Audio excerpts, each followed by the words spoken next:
Do you want any questions in advance, Si, or are you just gonna? Well, I don't know what questions you're going to ask. No, just that would depend. Nothing off that the you cuff, can't, mate. nothing that you can't wing. You'll be all right. You'll be sound. Well, who's got the best beard out of us three? Bill. I've also got the most hair, though. Touche. Yeah. Okay, Josh's beard isn't as grey as mine. I think grey's a sign of being distinguished, though. So I think. Yeah. That's what I tell everyone, mate. I say, in The Hobbit when Gandalf turns into, is it Gandalf the Grey, where he gets like superpowers? That's how I'm going now. Yeah, he's just a Gandalf the White, doesn't he? Once you the one, yeah, white, I think he just turned Super Saiyan. To be honest with you, though, I went down. Right, I'll give us a quick intro anyway. So I'll just basically throw this podcast up as it is because it'll be a good listen for everybody. But so everyone, welcome back to Agoge TV. I'm your host Phil Leonard, and I'm your host Josh Summersgill. Awesome. And on today's podcast, we've got Syed Walter. He is owner of Rhino Safety and Raw Business Coaching. And I'm just going to throw it over to him because we wanted to basically start recording before we lost any golden nuggets dropping out of him before. So that's why it's a bit of a messy start to this podcast, but it's all good. So, Sy, before we go into the books that we were just talking about, just introduce yourself a little bit, explain a bit about you. And I've been really looking forward to this because you're not a CrossFitter. So, yeah, totally. I've been watching some of your previous episodes, and I've been like, oh, I don't know what I can add to this, because you've had some amazing people on. Been in the army and then become a dentist, and motocross people on and stuff like that. I'm like, ooh. So I've been thinking quite a lot about what I can bring to this, and probably overthinking thinking it as usual. But a couple of years ago, we started our business coaching company called Raw Business Coaching, and I think there's a massive crossover between how we coach people from a business element and how you coach people from a CrossFit point of view. And I think that's quite an interesting thing that maybe we can get onto later. And I'm kind of jumping a little bit ahead here, but just going back to me, me and my wife Kate, we set up Rhino Safety in 2015. So we know they've been going 5 years now. And we grew it from working around our dining room table as husband and wife to employing, I think we've got 7 staff now, looking after over 100 clients throughout the UK. And we've won, I think it's 4 business awards with various chambers of commerce as well, which has been... I can't remember how many awards you've won. You've got to be doing... I've won so many. So that's obviously been going really well. Now, my passion isn't health and safety. Health and safety, I'm not going to say it's boring. No, it is. Let's be honest. Yeah, it's boring. We're friends now. If you saw us building the gym, you'd have had an absolute fucking heart attack. Now, I'd say what handrail? I'd say health and safety is boring. But I think because we look after other companies' health and safety, it's really interesting. So last year, I was on a cruise ship in Portsmouth docks in the bowels of the ship, looking how that works and things. We've got an airline that we do their health and safety for. So we go down to Luton Airport every so often and then see the inner workings of all that side of things. So that makes it very interesting. However, I've always wanted to set up my own business. Since I started school, I've always wanted to set up my own business. And in 2015, I had an opportunity to do that. It just so happened the industry I was in at the time was safety. So I think if I was in IT or in engineering, that's what the company would be now. So my passion isn't safety. My passion is setting up businesses. So that kind of then jumps forwards to a couple of years ago, we then were members of a mastermind group down in Birmingham. So that's where other business owners get together and talk through their issues and their problems. And Kate and I were driving back from that, thinking, well, this is a really good idea. It's a shame we've got to go down to Birmingham to be in this mastermind. So we thought, well, why don't we just set some up on our own? You know, we've been through a business journey. We've had the highs and lows involved in that. You know, we've won business awards, so we know we can bring stuff to the table. So that's just where raw business coaching then came from. So we were like, well, let's just go with it. So we kind of set it up on a whim, and it's been going really strong ever since. That's how the best things happen, like podcasts. Well, yeah, I mean, that's the thing. I think, you know, you've got to do things that you enjoy or you think is going to improve you as a person. So we recently set up our own YouTube channel. So, you know, obviously we're stuck in lockdown, a bit more time on our hands than usual, and we're like, well, what can we do to I don't know, just to kind of improve ourselves? And I always struggle being in front of a camera. So like this, I'm fine, where we're just, you know, just chatting. That's not a problem for me. But if I have to deliver kind of specific wording, I really, really struggle. I just can't. I really struggle to deliver something like that. Whereas Kate is really good. You know, you could put her in an auditorium, 800 people in there, and tell her to talk for 20 minutes on submarines, and she'll just do it off the cuff, not a problem, not even breaking a sweat, and she'd talk for 2 hours. Whereas I'd just run off. I wouldn't do it at all. And I don't know if you two find this, but I think because we run the business together as a team, she compensates for what I struggle with, and I compensate for what she struggles with. And I don't know if that's the same for you two. Absolutely. Yeah, Josh is definitely my gym wife, and like, even though I do the pink jobs, but we therefore, like, there's a lot of stuff. And to be honest, we're quite fortunate that we can both sort of, I think because of what we do, where we have to talk to big groups day in, day out, we can both sort of go, yeah, have this subject and chat on. And that's kind of where the podcast come from in itself, to be honest with you.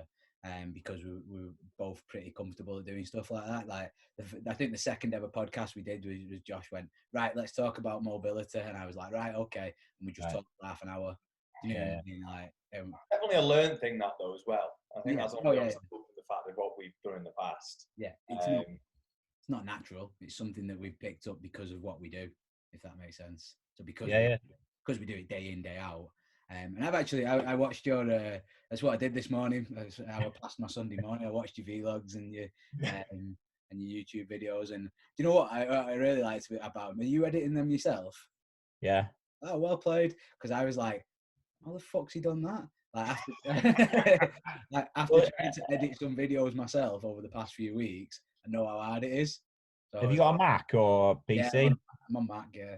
Do you use iMovie? Yeah, so I can do some things, but I'm not like great, I would say. Yeah. I think it's just practice, and there's a lot of if you go on YouTube, you follow a lot of the YouTubers. There's a guy called Casey Neistat, and he's a film producer, but famous for being a YouTuber, one of like the originals. And I think he's like my age, so he's like knocking on 40 now. But the way he produces his vlogs is what we're trying to kind of replicate. So obviously YouTube is very you need to produce something to it's got to be visually engrossing for the viewer, and the way that he did it is he committed to doing one vlog every day, and I think he did it for 2 or 3 years. Right. And he managed to cut it all together and edit it all himself, and it looks very good. So it's worth checking him out as well if you're interested in different ways of filming and editing things. That's where I've got a lot of tips from. Yeah, definitely I'll have a look at that, because that's something that I say, something that we're trying to get better at, because at the minute it's dead basic. What I do is just chopping and editing, like take this bit out and put this bit in. There's nothing special there. Something I want to come back to though, and like we talk about it all the time, and it's a question that we've asked, you might have heard us ask a few people, like about basically we won't coach our misses as a general rule, because we kill him, and vice versa. But you obviously managed to work with your wife day in, day out. And going off the vlogs, that's one thing I was really impressed at. No, you didn't want to try and kill each other at any point. Whereas if I pulled my camera out to try and film Emma working on a computer, like my camera would get shoved down my throat, and then would be. I think you've got to bear in mind that we've been working together since 2009.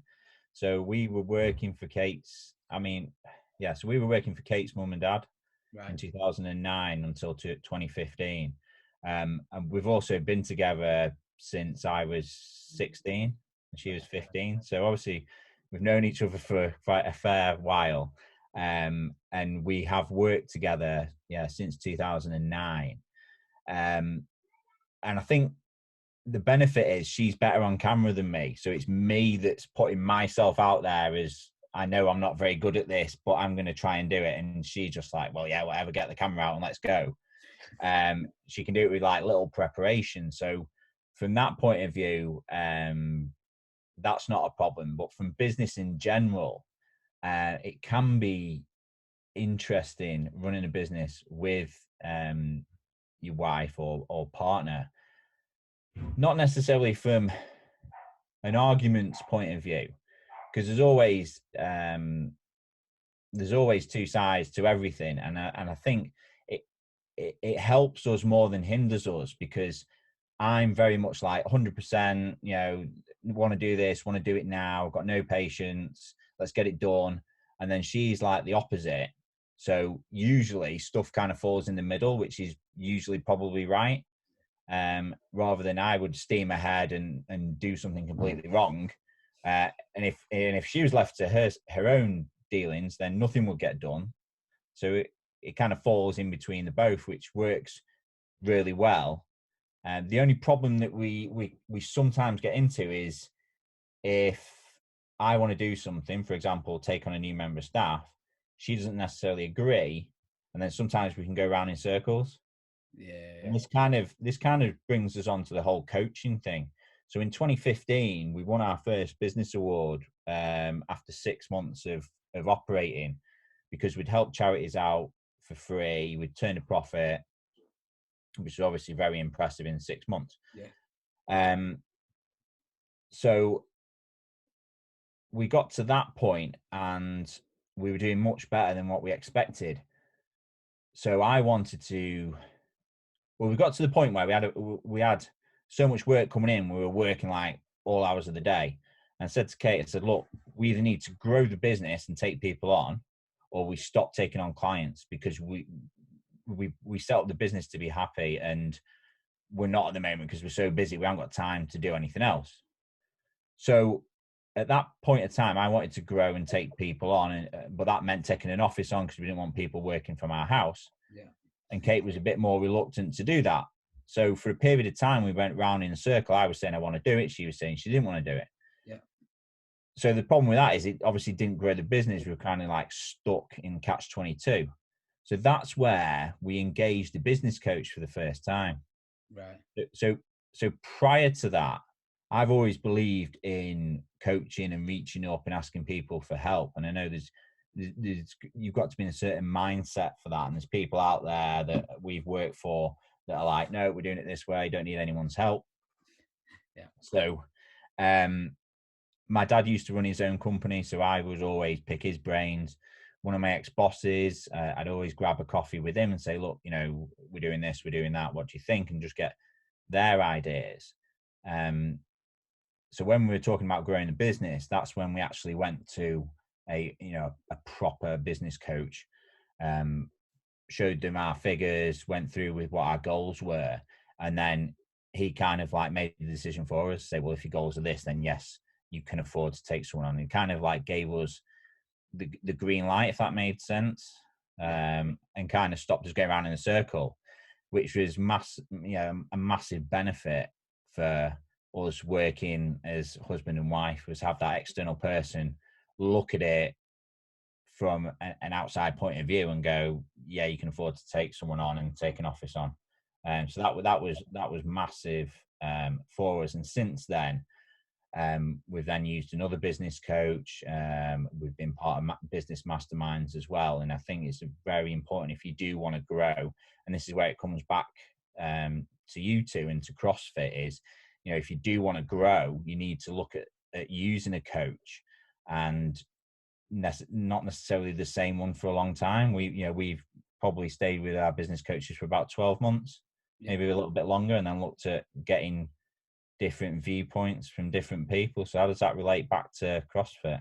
So something that, so just like, obviously a bit away from CrossFit to start with, one of the interesting things was, obviously we had a business coach up until end of January-ish, and then obviously we approached yourself, and that's how, and because we wanted a new viewpoint, somebody that's outside of the CrossFit sort of mindset. And that was the same sort of thing. Like the discussion we had was, right, okay, we've had a CrossFit business coach, now let's get a business coach that just want to talk about business with, and that was the and obviously before all the whole coronavirus thing, we were ready to get started on that, but I know hopefully in the next couple of months we'll be picking that up. But yeah, like that was the same sort of discussion and sort of idea for us. Like, right, okay, let's move away from that. And it's kind of how it works nicely within the gym, because you never really have, you have the same 4 or 5 coaches in the gym. So one thing that somebody might come to Josh and say, how do I improve this? And Josh will go, do you do this, this, this, and this? And then they'll go, yeah, that don't work for me for whatever reason. And then they might go to Sean and ask the exact same question, get a very similar answer, but it works. Yeah. And I think that's key as well, is that, like, trying different things. I was always crap at squatting and things like that, because I tried to do it on my own, by reading Men's Health and looking on YouTube and going, I don't need to pay someone for this, I can do it on my own. And then I'd try and squat, and then I'd go heavy and then hurt my lower back, and I'll be like, well, maybe my back's just not, maybe that's just what it's like.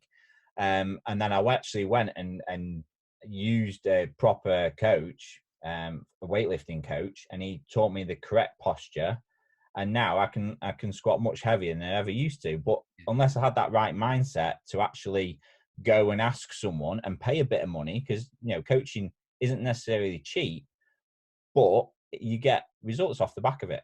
Yeah, definitely. I think as well, like, coaching is coaching, whether it's in business, whether it's CrossFit, weightlifting, whatever it is.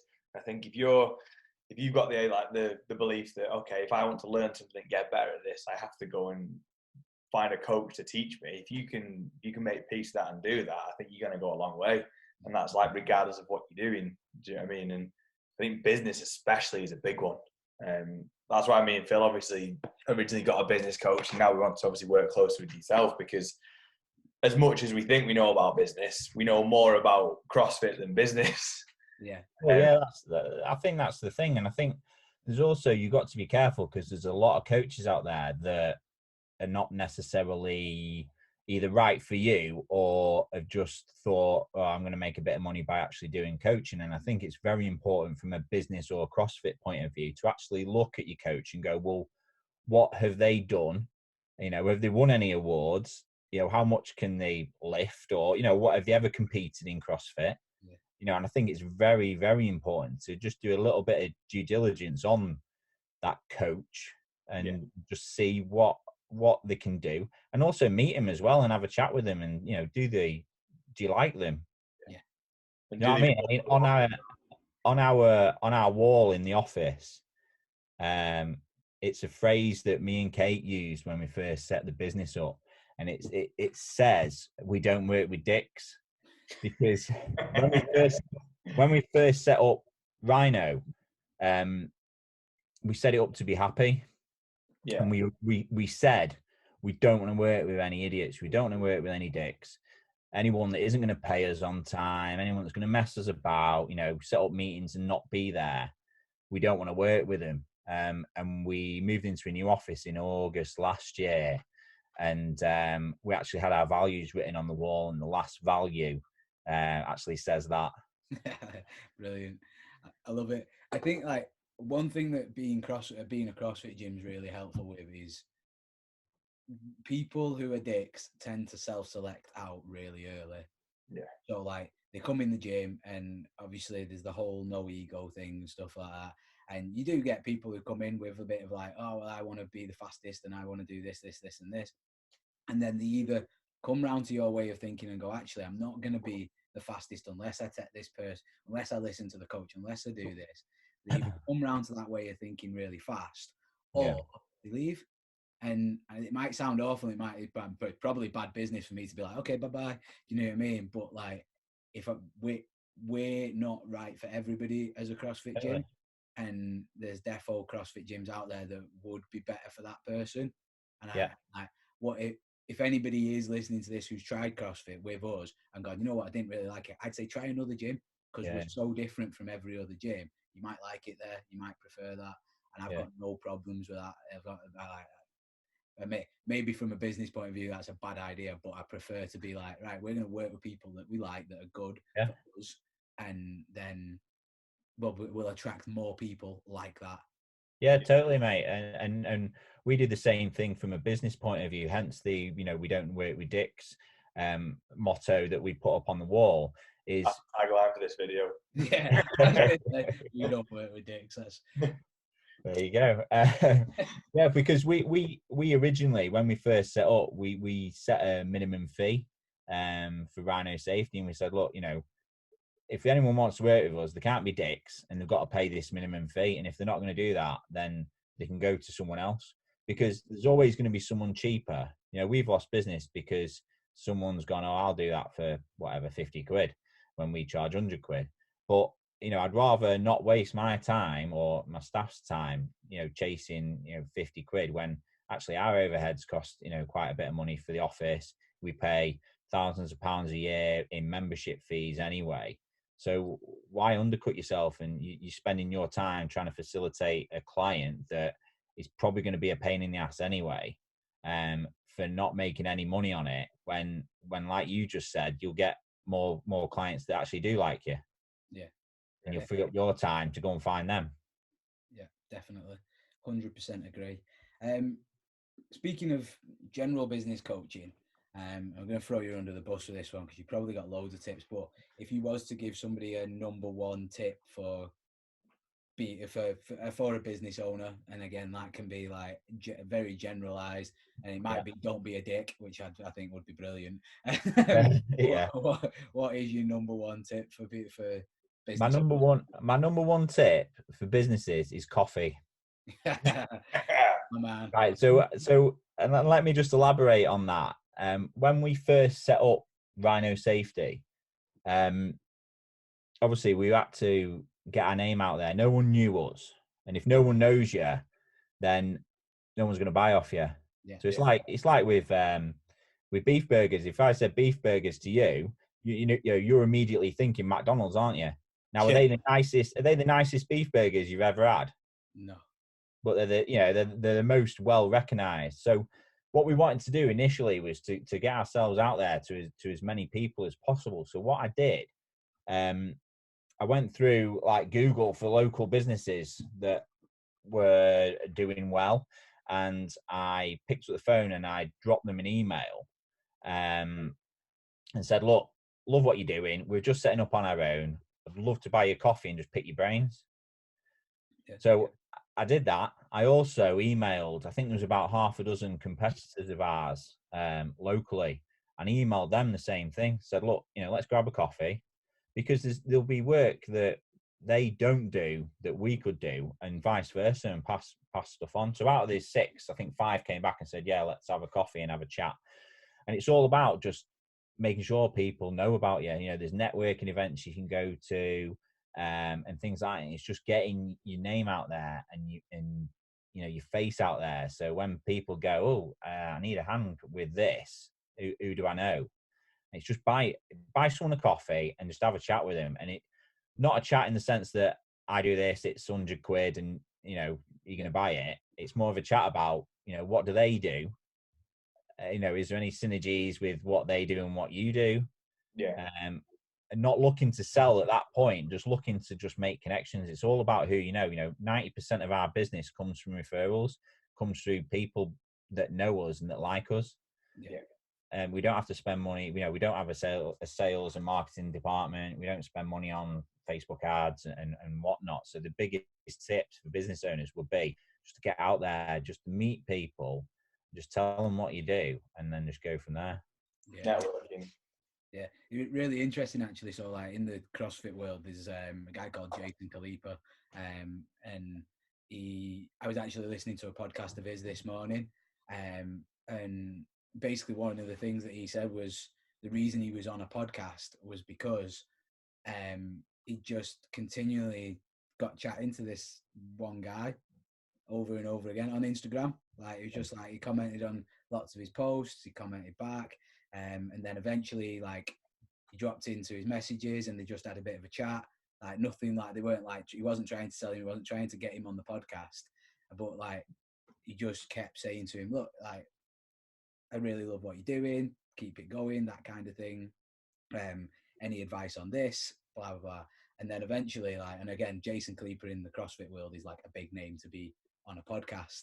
Do you know what I mean? And eventually he was like, it was Jason who was saying to these guys, can I be on your podcast?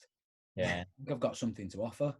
Do you know what I mean? And I was like, wow, that's like, and again, I using the podcast as an example because that's what he used, but I was like, that's key to what you're saying for businesses in general, isn't it? You know what I mean? Just totally. And don't undersell yourselves as well. So when you're thinking about who you want to do business with, you know, think big. You know, we work with airports and stuff now. And if you'd said to me 5 years ago, when Rhino Safety first set up, that you're going to be working with airports and, you know, people will be paying you thousands of pounds a month to look after health and safety, I would have said you're crazy. But, you know, we've achieved that. And I do think you need to think a bigger game. And the worst that's going to happen is they're going to say no. You know, you're not going to get there. But if you're emailing them asking for a coffee, you know, I got it was my dad's birthday on Thursday, and as you know, I support Leeds Rhinos, and so does he. And I messaged Stevie Ward, the Leeds Rhinos captain. Messaged him and said, "Look, would you mind just giving my dad a call?" And he was like, "Yep, no problem." And he rang him, chatted to him for about 10 minutes on Thursday on his birthday. He absolutely made up. Brilliant. And you know, I said that to my missus, and she was like, oh, "He's never going to speak to him." But you know, you don't get it if you don't ask, do you? You don't get exactly. You know, exactly. It was Josh's birthday on. Was it Wednesday? When was your birthday? It don't matter. Maybe now is it Sunday? Yeah, Thursday I think it was. Yeah. It's for me. It's March 92nd anyway, so I'm just. So anyway, it was Josh's birthday, and his missus had turned around and said to us, like, let's all film a video because we can't work together. So I sent Matt Fraser a message. I was like, what's the worst he's going to do? Blue tick, man. Yeah. Do you know what I mean? I was like, Matt Fraser, fittest man on earth, 4 times champion, all the rest of it. I was dead nice. I was just like, look, and he ignored me, but I'm like, I don't care. I was like, at least I asked. Yeah, totally. And it's worth it. You think you're worse off for asking than if you don't have, do you know what I mean? So, defo. And I think Josh appreciated it, the fact that I even asked. Yeah. Absolutely. Because he was like, wow, that's really good. And I think, again, like bringing that back to businesses, that's dead important. Like, if you've got staff working for you and you maybe go for a massive contract or something like that, and they know you've gone for that contract and failed, they will appreciate the fact that you're trying to get that big thing going more. Totally. Yeah. I mean, we went for a tender. I think it was last year. We did a bit of work on a tender for looking after the health and safety for the Queen's Parks down in London. Right. So like Regent's Park, and I can't remember the names of the other ones. And it was kind of like, you know, we didn't think we'd get it, but we thought we'd throw our hat in the ring. And I think we got down to the last 6 or something. But yeah, I think you're drawing a line in the sand, and you're kind of establishing yourselves as where you want to be and your goals and your aspirations. And I think it's important, if you've got staff, for them to see that that's where you're thinking big, and you're thinking about, you know, growing and looking after them. You know, we take our staff out and we go and have a meal, you know, go and have some lunch. There's a good pizza and waffle restaurant near us, or we'll have some breakfast. Pizza and waffle. Oh yeah, sign me up. It's great, but I think it's important that you show them that, you know, you do care about them, and, you know, you buy them a present on the birthday and things like that. But I mean, that's what Kate's good at. She's good at like the soft skill side of things. Her background's HR, and I'm more of like strategic and like with the business head on that doesn't really give that much thought to like people's birthdays and stuff. But that's why it works really well from our point of view. And and going back to it, I do think it's important that you show your staff that you do care. And certainly now, with COVID and everything like that that's come in and everything's locked down, there's some businesses out there that clearly don't care about their staff or their clients, and have shut down completely or got rid of all the staff or whatever. Where we furloughed our staff, but they're on 100% pay at the moment, and things. We're checking in with them all the time, giving them updates of everything. So yeah, I just think all that's important. Yeah, no, it is definitely. And like, I know we've just organised a meeting with our staff for next week to say like, look, let's have a chat about how things are going to look when we get back, and how soon we can get back, that kind of thing. And I think that like, and so I was listening. What was I listening to? I think you like this because I think it was Amazon do something called basically the last person to speak is the highest paid person at the table. All right. So this is in that book that I sent to Josh, by the way. Another book that I sent to Josh. The Mathew Syed one. Oh yeah. Can't remember what it's called. I'm listening to it, audiobook. And basically the way they run things is you can get a bias by, obviously, people are automatically going to try and side with their manager because they want it, because they think, oh, if I side with him, that'll be. And even though they don't necessarily think that that's a bad thing, they still like they're not doing it purposely either. They're just going, okay, he's in charge. Yeah, that must be a good idea.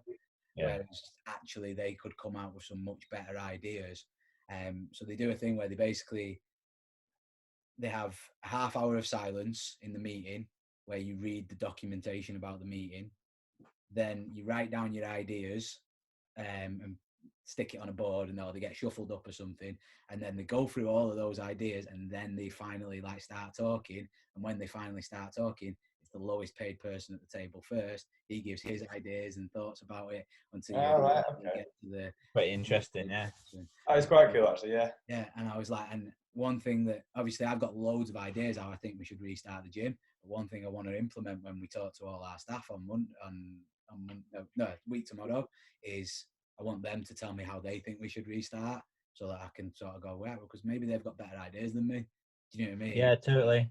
And that's we had a discussion about that as well, and I think the government will be releasing some guidance next week about how businesses can reopen. And we were having a chat about that, and we said the same thing. We said, fair enough, there may be guidance in place from the government, but do the staff actually want to follow that? Do they still want to come into the office? And if they don't, what do we do then? And can they still work from home and things like that? So I do think it's important, rather than saying, right, these are now the rules and you've got to follow them, to actually throw it back to them and go, right, this is what we're thinking of. What do you think? What are your thoughts? And getting their input as well. Because like you say, they might have better ideas than you. Yeah, exactly. And that was, like I say, I was listening to the book when I saw it, and I'll find the book before we finish the podcast and what its actual name is. But it is. I thought that way of thinking, of not biasing people's opinions towards any one sort of thing, is a really clever way to run a team. And obviously Amazon being Amazon, they're doing something right, aren't they? For sure. I'll find that book now really quick because I've got it right here. It's called Potato Phone, Rebel Ideas. That was the name of the book. Okay, I'll have a look at that. Yeah, it's on Audible. It's a good listen so far anyway. Yeah, I do a lot of driving because we've got clients up and down the country. So I've got an Audible account as well. And I was having a think before I came on here, because I saw you posted on Facebook or Instagram or something that you'd read Shoe Dog, yes, which is the story of how Nike started, which is a really good book. And I really struggle listening to or reading a book that's quite like factual based. I really like biographies and books like that, rather than a book just on leadership and you should do X, Y, and Z.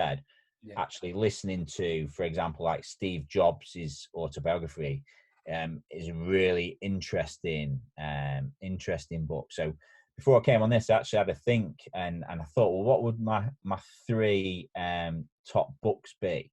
And I actually made a note of them. And the first one, and let us know if you read any of these or listened to any of these, but my first one, and it's quite apt for this moment in time, is a book by a guy called Viktor Frankl. And the book's called Man's Search for Meaning. It's on my list. It is a really good book, and it really puts... Oh, there you go. Yeah, that's the one. Have you read it yet, Josh? Not yet, no. So that's perfect for the situation they're in at the moment. Kind of like put that in perspective. So he was, I think he was a doctor or something before World War II, and he was Jewish, and he got put into Auschwitz or one of the concentration camps, and it's kind of like his story of that and in his time there, and when you kind of like look at that and the stuff that he went through to what we're going through now, you know, we're just being asked to stay at home and not see people for a little bit, and he was stuck in Auschwitz for like 6 years or something and watching people die every day. I think it gives you a big a massive perspective on the issues that we're currently got now. Awesome. So I get, like, it's been on my list for ages because you're not the first person I've heard recommend it, but I'd definitely be interested in that one. What was the second book? So the second book, you know, Derren Brown, the hypnotist. You know what? I've read this. If it's the one that I'm thinking about, brilliant book. So it's his new book called Happy. Oh, it's not. I've read his first one. So if you like him, and again, this is more of a putting your life into perspective. So it's obviously talks about, you know, happiness and how to be happy and things like that, but it's not like all woo woo and things like that. It actually does. It talks a lot about death, and it talks a lot about him interviewing and meeting people with terminal illnesses and cancer with not that long to live, and actually their perspective on how they're dealing with it and their regrets as well and what they've not done. So it kind of like brings your life into perspective when you're like beating yourself up because you've not hit a personal best or whatever, when actually, you know, it actually brings everything back round. So that's a really good book. And it's one that I don't listen to or read many books twice, but that's one. And the Viktor Frankl one, I've read them both a couple of times now. So that's really good. Interestingly, I read his first book years ago. And when I say years ago, I think I was 18, 19. And there's a lot of it in there that just talks about how he does his different tricks and stuff like that. But a lot of it's like rooted in psychology. Yeah. And the bit that really stuck with me about his was where he talks about people's different belief systems, and obviously the obvious ones are religion and things like that, and he talks about that. But from a coaching perspective, it's actually really helpful to understand people's belief systems, and whether it's religion or whether it's like I can do pull-ups.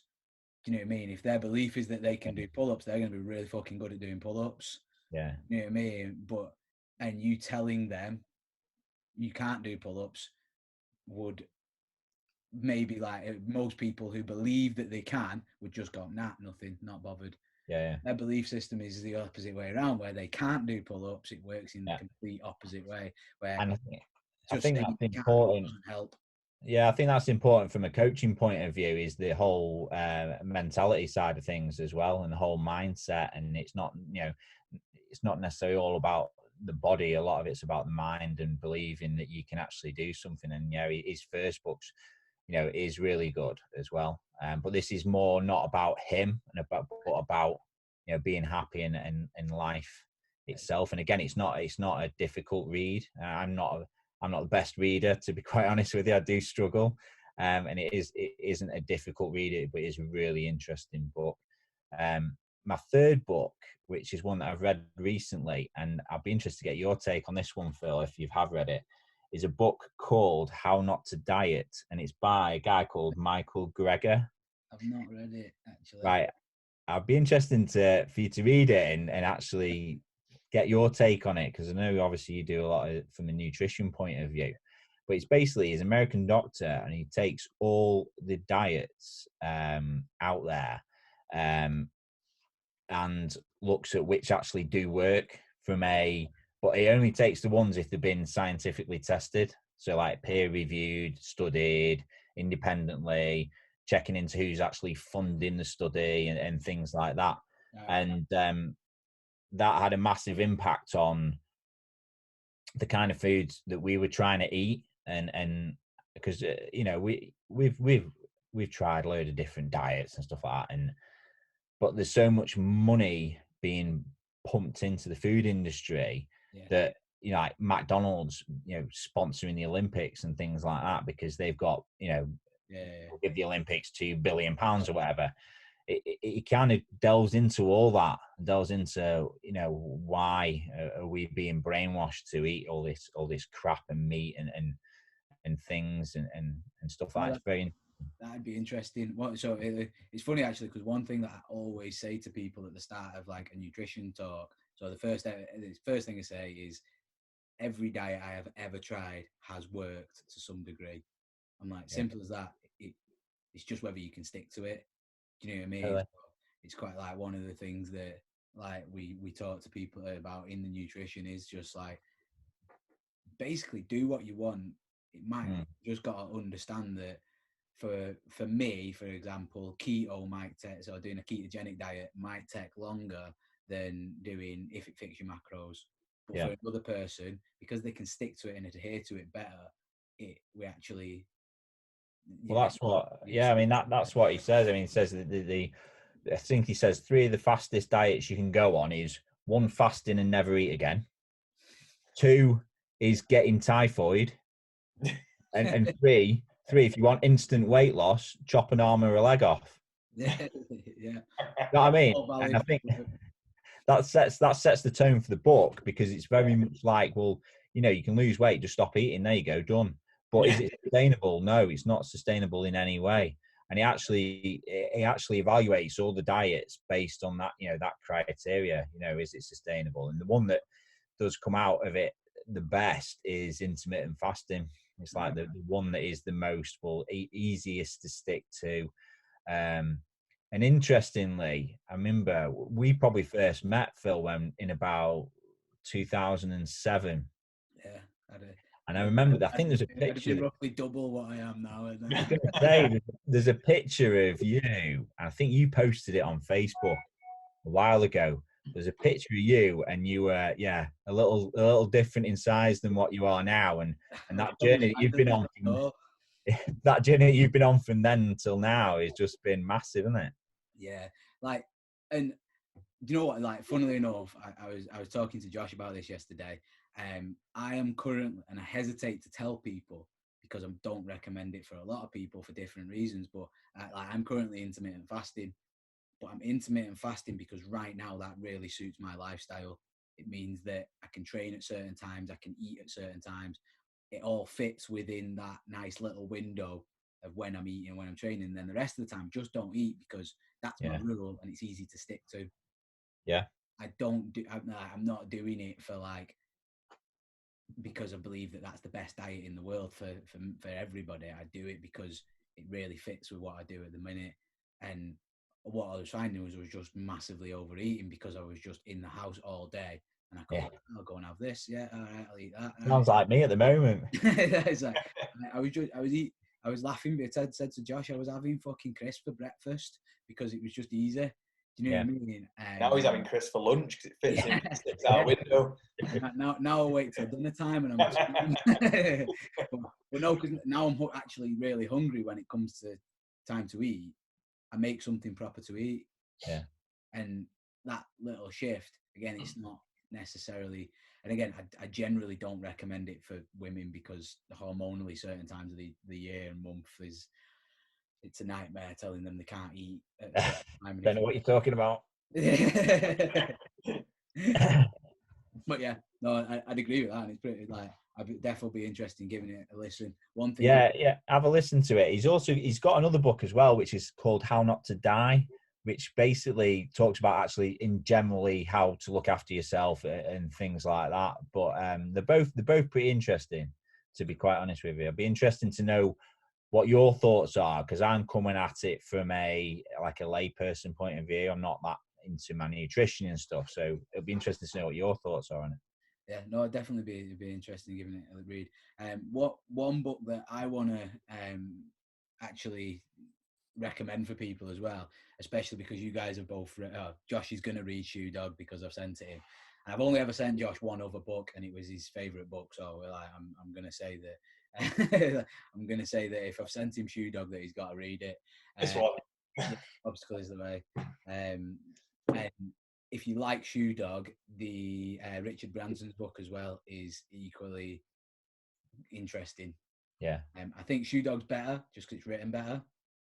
It's more. It's also a third of the size, isn't it? Yeah. So, this Richard Branson book. His newest one is that. This is Losing My Virginity. Has he got another one? He's got another one, hasn't he? Finding My Virginity. Yeah, he's got a couple, and some of them are. One of them, I've read both of them. One of them's a bit more instructional, and this is more story. Right, I think I read that one then. Yeah, this one's quite good, and I really enjoyed this one. Just because it's very similar to Shoe Dog. Yeah. I'll put that there, otherwise I'll be there all day. But yeah, and one thing that I took from both of those books was that neither of them were particularly interested in making money. No. And I know that sounds a bit daft from a business perspective, but well, it's the same with they were interested in how they could change the world. It's the same with Steve Jobs, isn't it? That's what his right. vision was, wasn't it? He wanted to change the world, and money was secondary to him. And he had a massive house in Palo Alto, and he had no furniture in it because it didn't bother him at all. Yeah, I think I'd be the same. I'm just I want to make money and have a comfortable life, but it's secondary to. And this pisses my missus off no end, but it's secondary to how we can help people at the gym. Do you know what I mean? If I've got a choice between spending money on the gym or going to on holiday, I'm gonna spend it on the gym. Do you know what I mean? And that, like I say, happily piss Emma off with that one. Hopefully, she doesn't listen to this podcast. Yeah. Cool. So. That is one of the questions that we always actually ask people: what books do you recommend? So, I was well prepared for that one, but I think I like the Obstacle is the Way. That's a good one. I think that was one of the first ones that I read. The one that Josh just held up. I think it was one of the first ones that I read on or listened to on Audible. Yeah, it was me. Because I think there's so many people that hit an obstacle and that's it. They don't go any further. They can't get over it, either in business or in life or in the gym. And they're just like, that's it. I'm stuck, and then just give up. And I think you just need to kind of break through that and look for different ways of overcoming that. And whether that's, trying something different, moving, getting a coach, trying a new gym, whatever it may be.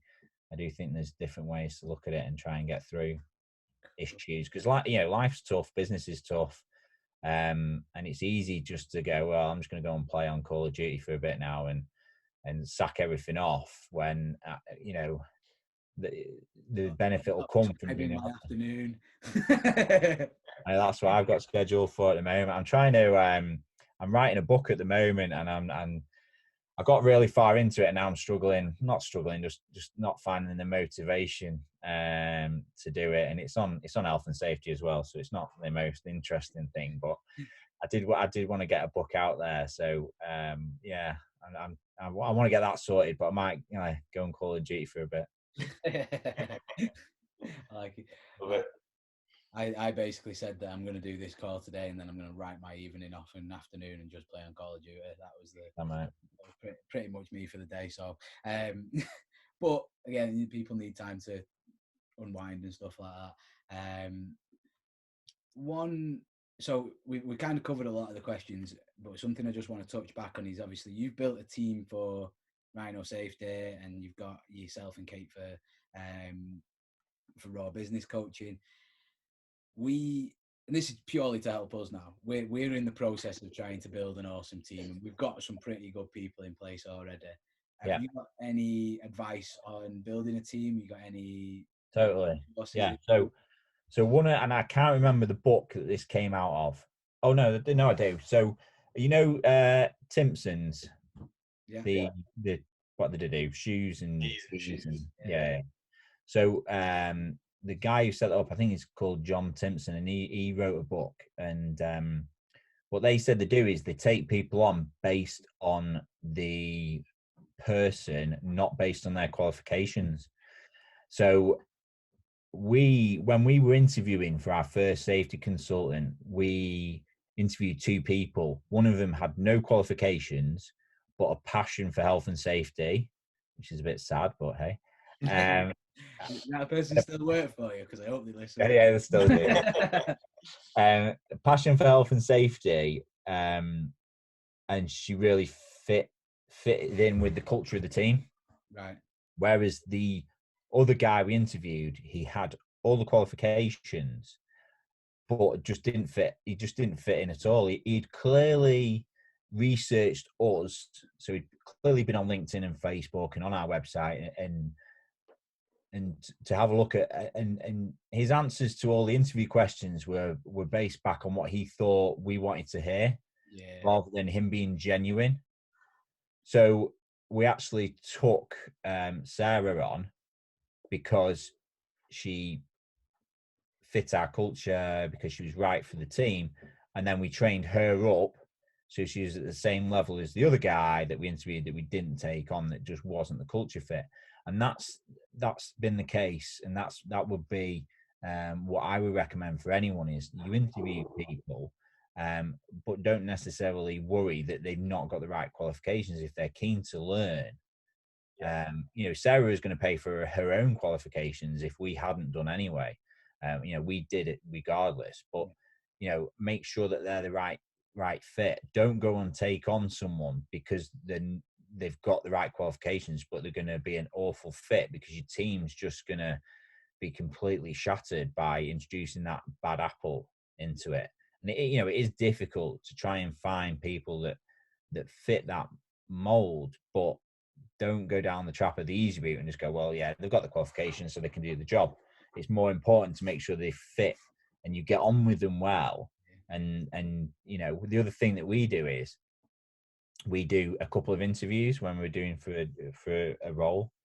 So if we're interviewing you, Phil, you'd come in and maybe meet, maybe have an interview with Kate and one of the other members of the team from a purely culture fit. Right. Okay. And then we'd then whittle it down to maybe 2 or 3 candidates, and then the next interview would be with Kate and me, and we'd have a look at like, well, how does this fit in from a health and safety point of view?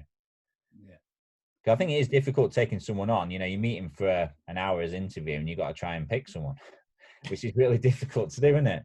Yeah. Interestingly, and obviously it never worked out me having a job, because I don't think it would have ever worked out me having a real job. But when I was interviewed for my last job, that basically what they did with me, they sat me down with a couple of people, and I had a crack with them, and then they brought the big boss in. And I'm pretty sure I only got the job because I didn't have the qualifications. It was higher paid than I was entitled to be paid. I'm pretty sure I only got the job because when they brought the boss in, he was like, "Oh, so you play rugby league?" I'm like, "Yeah." He was like, and he said something about him being a Union fan, and I basically just ripped into him for the next 20 minutes. Like, I walked out of there going, "What the fuck did I just do?" Like, I was like, I've just bullied the guy about being a Union player and about it being slow and shit. But I think that's dead important. I mean, I remember my first ever interview for a job when I was 16 at the time, and it was in a big the headquarters of the company was called National Nuclear Corporation. They've been bought out since then, and the head office was in this old stately home. So I get there. I think my mum dropped me off. Walking up to the front door, and it was a swivel door. get up to the door. I push it the wrong way. So it's like grinding like along the floor, making this really screeching noise. Yeah, that was the one. Walking to reception, the security guards are wetting themselves and taking the piss, going, "Oh, you've opened that the wrong way, haven't you?" So that was the start.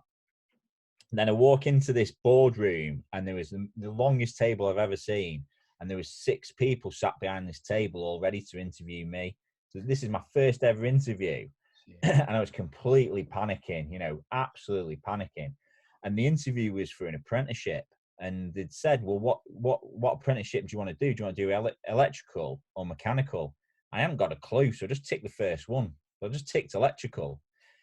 So they started interviewing me, and it went down the line. So the first person was from HR. So they were just like general questions about me and whatnot. And then it went down the various people, and it got to I think it was like head of engineering and electrical or something. So he gave me a plug and said, "Right, how do you wire this up?" And I said, "Don't know, I haven't got a clue." And he was like, "Well, what's the blue wire? What's the brown wire?" And I was like, not got a clue. And I just went out of there, went out devastated, absolutely devastated. It couldn't have gone any worse. And then they rang me half an hour later and said, "Look, we're willing to offer you the job, but would you mind switching to mechanical and not electrical?" So it worked out in the end, because they obviously liked me as a person. Yeah. But I wasn't right for the electrical element of it, obviously. Bit of honesty though, than just saying, "I don't know." In an interview, a lot of people would be really tempted to go, so the brown wires for electric, and yeah. You know what I mean? Like it's tempting to do, but if you go, "I don't know, but I'll figure it out," I think that comes across a lot better to people anyway. Awesome, I love it. There's some cool stories. I don't want to keep you all day, although I'd love to. So I've got one more quick question. It's something that we discussed, and it's not the one last business question, I promise. And we talked about premium offerings when we last met, and had a sit down and a chat about how they work and things that you can do for them. Just if you were, just for anybody who's a business owner who could potentially be listening to this that might find it useful, if you are looking at doing premium offerings, how would you go about highlighting those and what you can offer? Yeah. So what I think it's really important to do is to make sure you're offering as much value as possible to your clients. So we're always constantly looking at what we offer our clients and going, well, what else, what additional things can we offer? I think it's very important for all businesses, certainly now at this time. I would be very reluctant to cut prices. I'd be very reluctant to go, right, okay, well, our monthly membership charge is 100 quid a month. We're going to cut it down to 80 quid a month because of COVID-19. I'll be really reluctant to do that. But however, what I would recommend people to do is to look at the service offering. So obviously, like with you guys, we had a long chat, and we were like, well, what else can we add?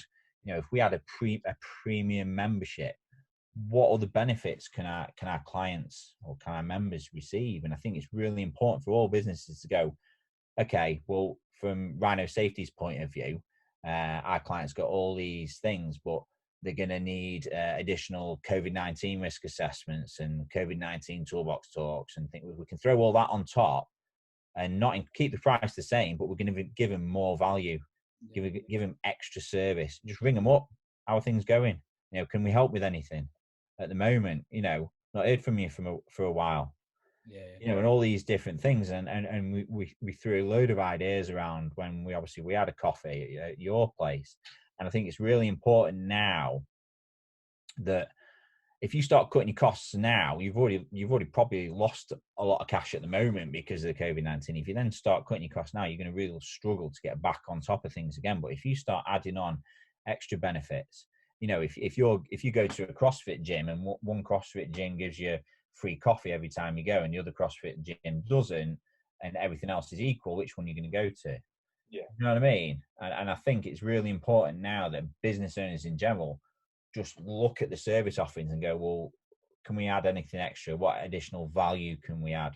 And the value is more perceived in your client's eyes. So it might cost you nothing. It might cost you only your time just to pick the phone up and just go. I mean, we've got someone in our office that rings our clients I think they ring them every 3 months. Just picks up the phone. How are things going? Anything we can help with, and that's just keeping in contact with them and keeping in touch with them. So I think it's really important that business owners are constantly looking at additional things, additional services that they can offer their clients, whatever it may be. Yeah, so I've got a bit of an ulterior motive in asking you that, because basically once we're done with this podcast, me and Josh are going to sit down and talk about what else we can do. So I just thought it'd be cool to get Josh's juices flowing on that one. I've wrote down a few things already, but again, we're going to literally sit down now and look at the idea being, look at what else we can do during COVID-19. Yeah, and you don't have to, it's a case of just throwing lots of ideas around. You don't have to go for every idea. And I think that's why it works really well when you're running a business as a partnership. So I come up with a load of ideas, and I'll then, throw them over to Kate, and she'll go, well, that one's crap. But I quite like this one. And then we'll flesh that idea out. And it may be that we don't run with it, and it may be that we do run with it. We had a chat this morning about doing Zoom interviews with some of our clients, kind of like this kind of format, because we really like what you guys are doing, and I think it adds another dynamic to what we're trying to achieve on YouTube and things like that. So we've had a chat this morning about, if we were to do that, what would it look like? Because Kate agrees with some elements of it, and I agree with other elements of it. So I think that's quite important to just throw a load of ideas out there, and some stuff, Josh will go, well, that's crap, that I don't like that. Yeah. But it's just coming up with these ideas, because not everyone's going to be doing that. There's a lot of people at the moment that are retracting, going, we can't push anything new out at the moment. No one's buying. But give it a week or so. I think things are going to start picking up. And there's also a lot of companies now that are pivoting. So a lot of companies that were doing a lot of face-to-face stuff are now doing everything over Zoom. There's a physiotherapy near us now that are doing appointments via Zoom. I'm not sure how that works, but that's an example of them pivoting and going, well, we can't open the offices up, we can't see people face-to-face, but can we do something over Zoom? Yeah, I've seen a lot of I've seen on Facebook today some gyms that their model for the Zoom workouts is working better than their original offerings. I mean, for me, I saw that, and obviously I hope none of these people actually listen to it, because I probably really offend them. But I was like, how shit is your coaching if it's better over Zoom? That was my first thought. Yeah. And I'm talking about physical, like watching people move and stuff like that. Yeah. And I've seen that a couple of gyms aren't actually reopening. They're going to stick with the model that they've got, because they've gained more members during this time. So totally, it just shows that it's possible. Like, it's not for me, that's for certain. But, But is it an additional thing that you can add on to your services? So could you have a Zoom call with your elite clients every month to check in with them and see how they're going? Exactly. Yeah. Could you have a Zoom offering where a Zoom membership, so they pay, rather than we're taking it, kind of spinning this elite membership on its head and going, well, can we have just a low level cost? So they don't want to come to your gym because they don't like going to gyms. They don't like seeing other people. Yeah. But can you do some kind of coaching over Zoom? Because the benefit of that is you're then global. Yeah. So rather than being just Warrington based and you're looking at a 10-mile radius around your gym of potential members, you're then going global. You could have, clients in America. Absolutely. And I don't even know whether people have seen it, but we have actually, so the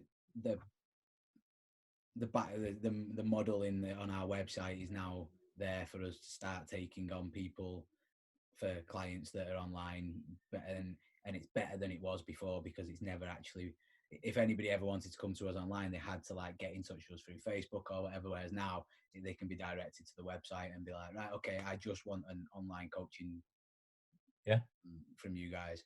And we're gonna be like, right, okay, sick. So we've actually, again, it's forced us to. One good thing about the whole situation is it's forced us to get those offerings in place. And my opinion is it's all going to be over sooner rather than later now, and we're going to be back up and running. But the positive is we've added another revenue stream in that time. Do you know what I mean? That we would never have had otherwise. So yeah, pretty cool. So yeah, awesome.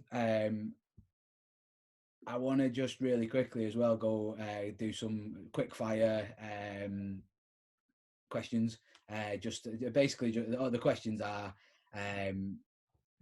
fun questions to finish with. You've already answered my first one, so I'm going to skip that one because it's which was that? The book recommendations. Oh, okay. Book recommendations. You've already answered that one. So my next one would be, what's your favourite swear word? I saw you talk about prick the other day. I thought that was really good. And I was actually having to think about, it's not really a swear word, but I don't know if you remember, it must have been like back in the 90s where people would call each other dime bars. Remember that? Am I just making that up? Because I was watching... You're too young. I remember it. I'm old enough, don't worry. So I was watching I was watching the last one where you actually mentioned about that, and I was thinking, what were the ones that I forgot about? And that was the one that was popped straight into me. I remember calling my brother all the time. I feel like it's always got something like that. Has got to be prefaced with fucking though, which makes that. Yeah. Oh yeah, totally. Because you can't. If you're a dime, it's like I feel like that. You have to be a fucking dime, wouldn't you? Yeah. I spend far too much time these days thinking about what I'd call people. Okay, dime. I like it. So next one, and this one's the one that trips a lot of people up as well. And you're not allowed to say Josh because he's already he got. Oh yeah. You can obviously. Shout out Tom Kelly. Who do I like better, you or Josh? No, because that's clearly going to be me. So no, the next question is, if you could choose one person to sit down with and learn everything you can from. You got 24 hours to basically spend the day with them and be like, I'm going to absorb as much information from this person as possible. Who would it be? It's dead or alive as well. It's not I tell you what, right? Tell the fun if you want. We've obviously spoke about a lot of business people, and obviously I'd love to sit down with with likes of Richard Branson and Steve Jobs. That would be quite interesting. But the first person that just popped in my head then is Barack Obama. And I'm not really sure why. I think it's because he's compared to Trump at the moment, he was much more intellectual, and I just think he'd be someone that you could really sit down with, and I don't know what I would get out of it from whether it would be just a general general overview of the world. Obviously, he's seen the bigger picture. He's run America for 8 years, I think it was, and things like that. And just to get his opinion on what is going on in the world now and how America is now and things like that, I think that'll be really really interesting from my point of view. Steve Jobs as well, I think he'd be quite interesting because he gets a lot of bad press from not being very personable and things like that. I'd be interested to meet him just to see if he is a bit of a twat or what. Yeah, defo. Do you know what? One thing I find interesting as well, like obviously, like you mentioned Barack Obama, is like I was saying this about Boris Johnson. People obviously got their opinion about him. Rate him or slate him, it doesn't really matter. But I said to somebody, I was like, I don't want his job.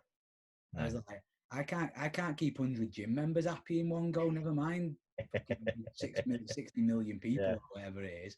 I was like, fair play to him. You know what I mean? But it would be interesting, wouldn't it, to sit down with people like that or famous people in just like kind of a neutral setting, just in like a Costa, just have a chat and just like, Arnold Schwarzenegger or whoever it may be, just have a chat, just a general like. Tell you where I want to go. There's a scene in the Age of Ultron, the Avengers, where they're all sat down at the end of the party. And you've got Thor, Iron Man, Captain America, and they're all trying to pick the hammer up. I just want to be in that, as that scene, like in real life. That'd do me. I'd take that. Pick it up. I wouldn't need to. I wouldn't. I'd just like, We're just fanboying. yeah. Awesome. So, last question. Obviously, you love being a business owner, and that's kind of your passion. But if you could have a go at any other profession or any other career, like anything you like, what would it be? Well, I was always hoping to play rugby or something like that. Play rugby in my later lives. I remember when I was at school, you had like that careers person that came in, and I think we did like a multiple choice question, and then they told you what you were going to be. And I remember I did all this. I ticked all these questions, and they put it in the computer, and it came out, and they said I was going to be an underwater repair engineer. Right. I was like, what is that? What is it? What is that even? So I would always love to, have played rugby professionally. I'll tell you what I would have hated. I'd hate to be a teacher or, or a nurse or anything like that, because I don't like blood. I hate blood and sick and stuff like that. And hats off to the NHS at the moment. Anyone working in that industry at the moment is just literally something I couldn't work a day or anything like that doing what they do, and it's unbelievable the amount of stuff that they're getting on with at the moment. It's definitely not for me. That I like you say, like I always think I've always been fascinated by like physiology, but the realization of what you had to like touch and do as a doctor was just like nah. Yeah. I was like I'll go into being anything else, but I do not want to be a nurse or a doctor dealing with piss sick and shit all the time. It's like being a parent all over again. Not a Totally, mate. Yeah, I'm with you. Awesome. So thank you very much, Syed. I think we've just took the record for the longest podcast. And this will be the most viewed podcast as well. But it's going to be, I was going to say, but I think it was golden. And I'm definitely going to be forwarding this on to anybody else who's a business owner that I think can benefit from it as well, because we'll definitely get it out there, and it'll be worth people's time giving it a listen, I reckon. So again, thank you very much for joining us. Just want to finish up with, again, I think we touched on it we want to finish every podcast thanking all the key workers in NHS at the moment. It's always it's a challenge, and I don't envy you. I wouldn't want to do it myself. So, like we say, thank you all very much for everything you're going through at the moment. Don't forget, check out our previous shows. We've got, if you like this podcast, I assure you'll like the one with Gary Jenkins, which I can't remember the episode number, but I'll stick it in episode 6. Well done, Josh. Go on, lad. So check out episode 6 with Gary Jenkins. That's also very business orientated. Because he is a owner of a marketing agency and PR company. So check that one out. And as always, like, subscribe, share, review, comment. If you're on iTunes, give us a 5-star review. If you're on Spotify, just enjoy it. But if you're on YouTube, please like and comment and share and all the rest of it, because it does help us get this out there. And thank you very much, guys. Peace. Bye.